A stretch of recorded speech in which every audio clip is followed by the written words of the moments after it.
ನಾರಾಯಣಂ ಸುರಗುರುಂ ಜಗದೇಕನಾಥಂ ಭಕ್ತಪ್ರಿಯಂ ಸಕಲಲೋಕನಮಸ್ಕೃತಂ ಚ ತ್ರೈಗುಣ್ಯವರ್ಜಿತಮಜಂ ವಿಭುಮಾದ್ಯಮೀಶಂ ವಂದೇ ಭವಗ್ನಮರಾಸುರ ಸಿದ್ಧವಂದ್ಯಂ ವ್ಯಾಸಂ ವಸಿಷ್ಠನಪ್ತಾರಂ ಶಕ್ತೇಃ ಪೌತ್ರಂ ಅಕಲ್ಮಷಂ ಪರಾಶರಾತ್ಮಜಂ ವಂದೇ ಶುಕತಾತಂ ತಪೋನಿಧಿಂ. ಶ್ರೀ ಗುರುಭ್ಯೋ ನಮಃ. ಹರಿ ಓಂ. ವಿಷ್ಣು ಸಹಸ್ರನಾಮ ಸ್ತೋತ್ರದ 44ನೆಯ ಶ್ಲೋಕದ ಚಿಂತನೆಯನ್ನು ಇವತ್ತು ಮಾಡೋಣ. ವೈಕುಂಠ ಪುರುಷ ಪ್ರಾಣಃ ಪ್ರಾಣದಃ ಪ್ರಣವಃ ಪೃಥುಃ ಹಿರಣ್ಯಗರ್ಭಃ ಶತ್ರುಘ್ನೋ ವ್ಯಾಪ್ತೋ ವಾಯುರಧೋಕ್ಷಜಃ. ಭಗವಂತನನ್ನು ವೈಕುಂಠ ಪುರುಷ ಪ್ರಾಣ ಪ್ರಾಣದ ಪ್ರಣವ ಪೃಥು ಹಿರಣ್ಯಗರ್ಭ ಶತ್ರುಘ್ನ ವ್ಯಾಪ್ತ ವಾಯು ಅಧೋಕ್ಷಜ ಎಂಬ 11 ನಾಮಗಳಿಂದ ವರ್ಣನ ಮಾಡ್ತಾ ಇದೆ ಈ ಶ್ಲೋಕ. ಪರಮಾತ್ಮನನ್ನು ವೈಕುಂಠ ಅಂತ ಕರೀತಾರೆ. ಯಾಕೆ? ವೈಕುಂಠಸ್ಯ ಪತಿ ವೈಕುಂಠ. ವೈಕುಂಠ ಎಂಬ ಆ ಲೋಕದ ಪತಿ, ಆ ಮೋಕ್ಷದ ಒಡೆಯ ಭಗವಂತ. ಆದ್ದರಿಂದ ವೈಕುಂಠ ಅಂತ. ವಿಕುಂಠರಾದಂಥವರಿಗೆ ಅವರ ಬಳಿಯಲ್ಲಿ ನಿಂತು ಅವರಿಗೆ ಆಶ್ರಯವನ್ನು ಕೊಡುತ್ತಾನೆ. ಆದ್ದರಿಂದ ವೈಕುಂಠ ಅಂತ. ವಿಕುಂಠರು ಅಂತಂದರೆ ಕುಂಠತೆ ಅನ್ನೋದಕ್ಕೆ ದೋಷಗಳು ಅಂತ. ದೋಷಗಳಿಂದ ಅಂದರೆ ಭಗವದ್ವೇಷಾದಿ ದೋಷಗಳು ಅಂತೇನಿವೆಯೋ ಆ ದೋಷಗಳಿಂದ ಮುಕ್ತರಾಗಿ ಪರಮಾತ್ಮನಲ್ಲಿಯೇ ಮನಸ್ಸಿಟ್ಟಂಥವರಾಗಿ ಯಾವುದೇ ಕುಂಠತೆಯನ್ನು ಇಟ್ಟುಕೊಳ್ಳದೆ ಪರಮಾತ್ಮನ ಸ್ಮರಣೆಯಲ್ಲಿ ಮನಸ್ಸಿಟ್ಟ ಜ್ಞಾನಿಗಳಿಗೆ, ಸದ್ಗುಣಿಗಳಿಗೆ, ಸಜ್ಜನರಿಗೆ, ಸಾಧುಜನರಿಗೆ, ಮಹಂತರಿಗೆ ಪರಮಾತ್ಮನೇ ಆಸರೆ, ಅವನೇ ಅವರ ಮಾತುಗಳಿಗೆ ವಿಷಯ. ಆದ್ದರಿಂದ ವೈಕುಂಠ ಇದು ಪರಮಾತ್ಮ. ಕುಂಠ ವಿಕುಂಠರು ಅಂತಂದರೆ ಅನೇಕ ದೋಷಗಳನ್ನು ಹೊಂದಿದವರು. ವಿವಿಧವಾದ ಕುಂಠತೆ ದೋಷಗಳು ಅವರಲ್ಲಿ ಇವೆ. ಜಢಾನ್ ಅಂಧಾನ್ ಪಂಗೂನ್ ಪ್ರಕೃತಿ ಬಧಿರಾನ್ ಉಕ್ತಿ ವಿಕಲಾನ್ ಗ್ರಹಗ್ರಸ್ತಾನಸ್ಥಾಖಿಲ ದುರಿತ ನಿಸ್ತಾರ ಸರಣಿ. ಒಂದು ದೊಡ್ಡ ಲಿಸ್ಟ್ ಇದೆ ನಮ್ಮ ಕುಂಠತೆಗಳಿಗೆ. ಕೆಲವರು ಕುರುಡರು, ಕೆಲವರು ಕುಂಟರು, ಕೆಲವರು ಜಡರು, ಕೆಲವರು ಮೂಕರು, ಇನ್ನು ಕೆಲವರು ಮಾತುಗಳೇ ಬರದಂತಹ ಜನ. ಹುಟ್ಟಿನಿಂದ ಮಾತು ಬರದೇ ಇರುವವರು, ಮುಂದೆ ಮಾತು ಕಳೆದುಕೊಂಡಂಥವರು, ಹುಟ್ಟಿನಿಂದ ಕಣ್ಣು ಕಾಣಿಸದೇ ಇರುವಂಥವರು, ಕಿವಿ ಕೇಳಿಸದೇ ಇರುವಂಥವರು, ಮತಿಮದಡರು, ಕುಂಟರು, ಜಡರು, ಯಬಡರು, ಅಗಡರು, ಏಡಮಾಡರು, ವಿಗಡರು, ಎಲ್ಲೂ ಏನೂ ಔಷಧ ಸಿಗದೆ ಒದ್ದಾಡ್ತಾ ಇರುವ ರೋಗಿಗಳು, ಇವರೆಲ್ಲ ವಿಕುಂಠರು.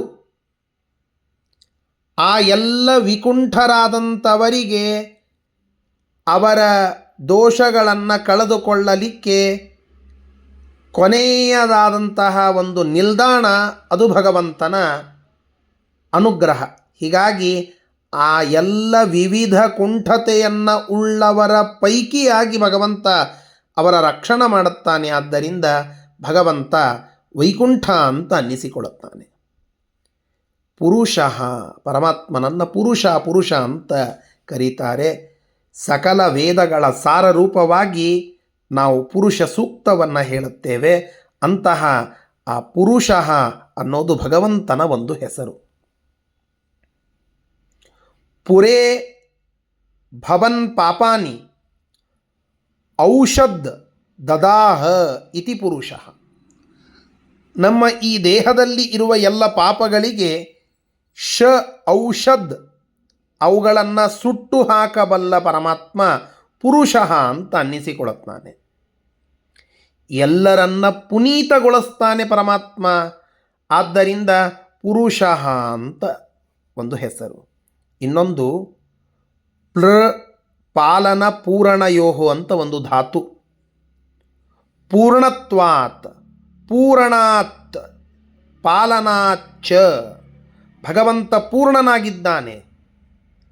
ಭಗವಂತನ ಸ್ಮರಣ ಮಾಡಿದರೆ ನಮ್ಮಲ್ಲಿ ಶಕ್ತಿ ಪೂರ್ಣವಾಗ್ತದೆ. ನಮ್ಮನ್ನು ಪಾಲನ ಮಾಡುವ ಪರಮಾತ್ಮನಾಗಿದ್ದಾನೆ.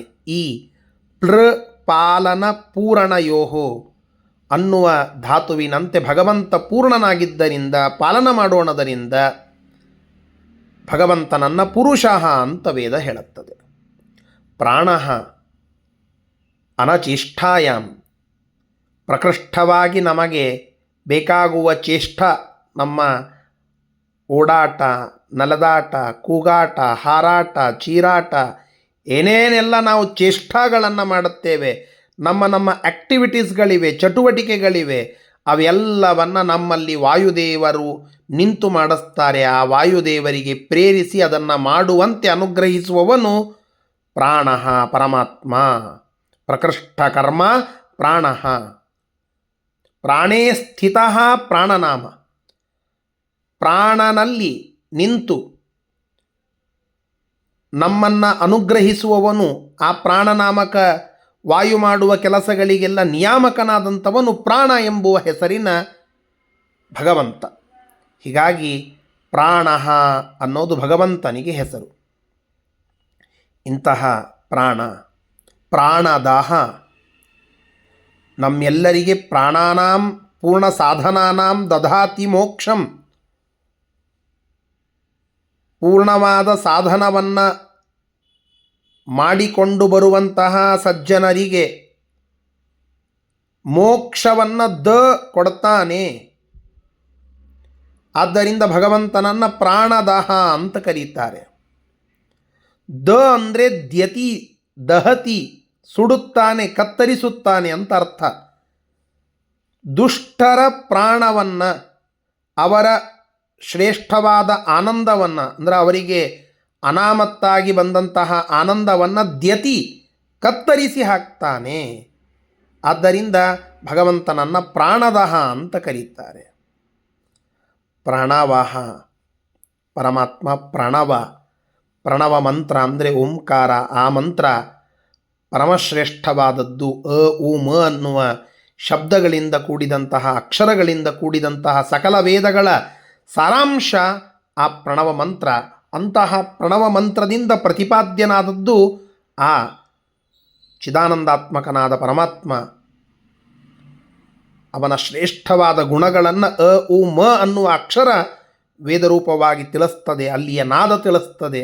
ಅಂತಹ ಪ್ರಣವ ಮಂತ್ರ ಪ್ರತಿಪಾದ್ಯನಾದ ಪರಮಾತ್ಮ ಪ್ರಣವ ಅಂತ ಅನ್ನಿಸಿಕೊಳ್ಳುತ್ತಾನೆ.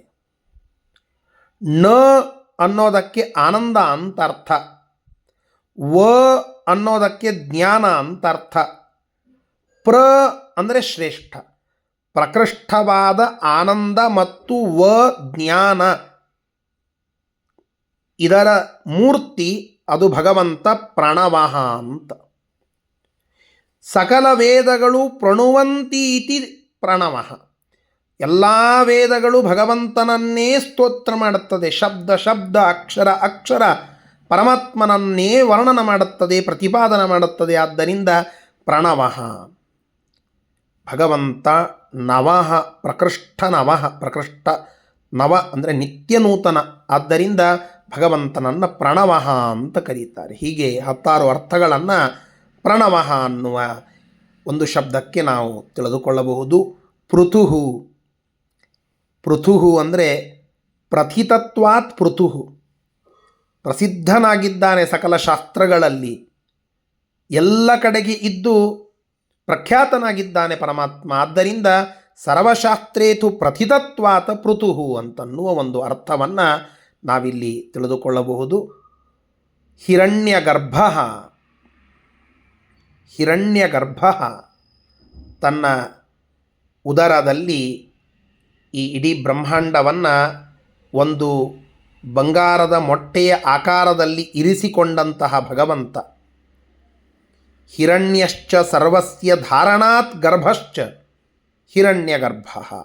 ಗರ್ಭಗತತ್ವಾತ್ ಗರ್ಭ, ಹಿರಣ್ಯಗತತ್ವಾತ್ ಹಿರಣ್ಯಂ. ನಮ್ಮ ಗರ್ಭದಲ್ಲಿ ನಿಂತು ಆ ಮಗುವನ್ನು ಕಾಯುವವನು ಗರ್ಭನಾಮಕನಾದ ಪರಮಾತ್ಮನಂತೆ, ಬಂಗಾರದಲ್ಲಿ ನಿಂತು ಅದಕ್ಕೊಂದು ಬೆಲೆಯನ್ನು ಕೊಡುವವನು ಹಿರಣ್ಯನಾದಂತಹ ಪರಮಾತ್ಮ.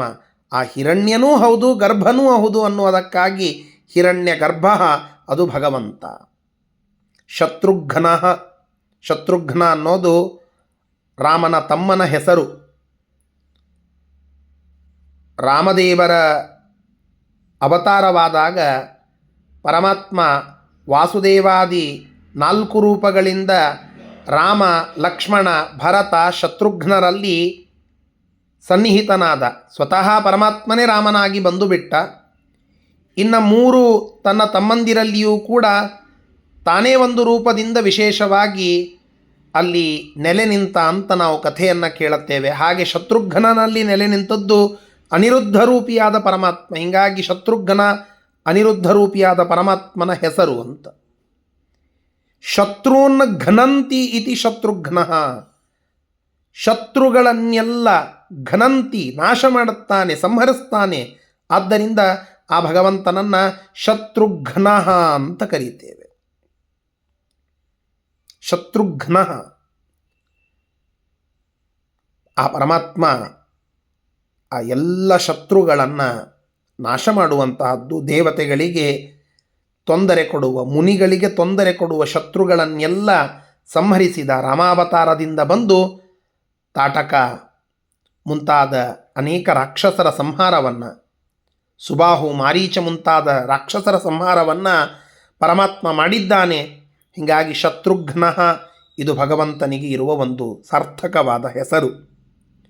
ವ್ಯಾಪ್ತ, ಸರ್ವತ್ರ ವ್ಯಾಪ್ತ. ಪರಮಾತ್ಮ ಎಲ್ಲ ಕಡೆಗೆ ವ್ಯಾಪ್ತನಾಗಿದ್ದಾನೆ, ಎಲ್ಲ ಕಡೆಗೆ ಇದ್ದಾನೆ. ಗಣಪತಿಯ ಆರಾಧನೆಯನ್ನು, ಸಿದ್ಧಿವಿನಾಯಕನ ಆರಾಧನೆಯನ್ನು ನಾವು ಇವತ್ತು ಮಾಡ್ತಾ ಇದ್ದೇವೆ. ಆ ಸಿದ್ಧಿವಿನಾಯಕನಲ್ಲಿ ನಮ್ಮ ವಿಘ್ನಗಳನ್ನೆಲ್ಲ ಕಳೆಯುವ ಆ ವಕ್ರತುಂಡನಲ್ಲಿ ಪರಮಾತ್ಮ ವಿಶ್ವಂಭರ ಅನ್ನುವ ರೂಪದಿಂದ ಇದ್ದಾನೆ. ಹೀಗೆ ಗಣಪತ್ಯಾದಿ ಸಕಲ ದೇವತೆಗಳಲ್ಲಿ ಒಂದು ರೂಪದಿಂದ ಇದ್ದು ಎಲ್ಲ ಕಡೆಗೆ ವ್ಯಾಪ್ತನಾದಂಥವನು. ಕಾಲತಃ ವ್ಯಾಪ್ತ, ಗುಣತಃ ವ್ಯಾಪ್ತ, ಶಕ್ತಿತಃ ವ್ಯಾಪ್ತ, ಜ್ಞಾನತಃ ಎಲ್ಲ ಕಡೆಗೆ ಇರುವಂಥವನು. ಆದ್ದರಿಂದ ವ್ಯಾಪ್ತ ಅದು ಭಗವಂತ. ವಾಯು, ವಾಯು ವಯತೆ ಜಗತ್ ಇತಿ ವಾಯು. ವಂ ವಾಯುಂ ಅಯತೆ ಇತಿ ವಾಯು. ವಂ ಜ್ಞಾನಂ ವಲಂ. ವ ಅನ್ನೋದಕ್ಕೆ ಬ ಅನ್ನುವ ಒಂದು ಶಬ್ದವನ್ನು ಹೇಳಬಹುದು ಅನ್ನುವ ಒಂದು ವ್ಯಾಕರಣ ನಿಯಮ. ಜ್ಞಾನವನ್ನು ಬಲವನ್ನು ಕೊಡುವವನು ಆದ್ದರಿಂದ ವಾಯು. ಅವೆರಡರಲ್ಲಿ ಭಗವಂತನೇ ಶ್ರೇಷ್ಠ ಅನ್ನುವುದಕ್ಕೆ ವಾಯು. ವಾಯುವಿನಲ್ಲಿ ವಾಯು ಅನ್ನುವ ಹೆಸರಿನಿಂದ, ಅಂದರೆ ಮುಖ್ಯ ಪ್ರಾಣದೇವರಲ್ಲಿ ವಾಯು ಅನ್ನುವ ಹೆಸರಿನಿಂದ ಪರಮಾತ್ಮ ಅಂತರ್ಯಾಮಿಯಾಗಿ ಇದ್ದಾನೆ ಅನ್ನುವುದಕ್ಕಾಗಿ ವಾಯು. ಇಡೀ ಜಗತ್ತನ್ನು ನಡೆಸ್ತಾನೆ, ಚಲಿಸ್ತಾನೆ, ವಯತೆ, ಆದ್ದರಿಂದ ವಾಯು. ಹೀಗಾಗಿ ಭಗವಂತನನ್ನು ವಾಯು ಅಂತ ಕರೀತಾರೆ. ಅಧೋಕ್ಷಜ ಪರಮಾತ್ಮ ಜಾತು ಕದಾಚಿದಪಿ ಅಧೋ ನ ಕ್ಷೀಯತೆ ಇತಿ ಅಧೋಕ್ಷಜ. ಎಂದೂ ಭಗವಂತ ಕೆಳಗಡೆ ಬೀಳುವುದಿಲ್ಲ, ಕ್ಷೀಣವಾಗುವುದಿಲ್ಲ. ನಿತ್ಯ ನೂತನವಾದಂತಹ ರೂಪ ಅದು ಭಗವಂತನದ್ದು. ಆದ್ದರಿಂದ ಅಧೋಕ್ಷಜ. ಇನ್ನೊಂದು ಸತ್ಯಸಂಧ ತೀರ್ಥರು ವಿಶಿಷ್ಟವಾದ ಅರ್ಥವನ್ನು ಹೇಳುತ್ತಾರೆ. ಅಕ್ಷ, ಅಕ್ಷ ಯಾರು? ಅಕ್ಷ ಕುಮಾರ, ರಾವಣನ ಮಗ. ಅವನನ್ನು ಅಧ ಕೆಳಗಡೆ ಬೀಳಿಸಿದವನು ಅಧೋಕ್ಷ. ಅಧೋಕ್ಷ ಅನ್ನೋದು ಹನುಮಂತ ದೇವರ ಹೆಸರು. ಆ ಹನುಮಂತ ದೇವರು ಹುಟ್ಟುತ್ತಾರೆ ಯಾರಿಂದ? ಅವನು ಅಧೋಕ್ಷಜ ಪರಮಾತ್ಮ. ಉಪನಿಷತ್ತು ನಮಗೆ ತಿಳಿಸಿಕೊಡುವಂತಹದ್ದು ಭಗವಂತ ವಾಯುದೇವರನ್ನು ಹುಟ್ಟಿಸ್ತಾನೆ ಅಂತ ಹೇಳಿ. ಹಾಗೆ ಆ ವಾಯುದೇವರ ಜನ್ಮಕ್ಕೆ ಕಾರಣನಾದ ಭಗವಂತ ಅಧೋಕ್ಷಜ ಅಂತ ಅನ್ನಿಸಿಕೊಳ್ಳುವಂತಹದ್ದು. ಹೀಗಾಗಿ ಭಗವಂತನ ಹೆಸರು ಅಧೋಕ್ಷಜ ಅಂತ. ಇಂತಹ 10 ನಾಮಗಳಿಂದ ಸ್ತುತ್ಯನಾದ ಪರಮಾತ್ಮ ನಮ್ಮನ್ನು ರಕ್ಷಿಸಲಿ ಅಂತ ಪ್ರಾರ್ಥನೆಯನ್ನು ಮಾಡೋಣ. ಶ್ರೀಕೃಷ್ಣಾರ್ಪಣಮಸ್ತು. ಹರಯೇ ನಮಃ.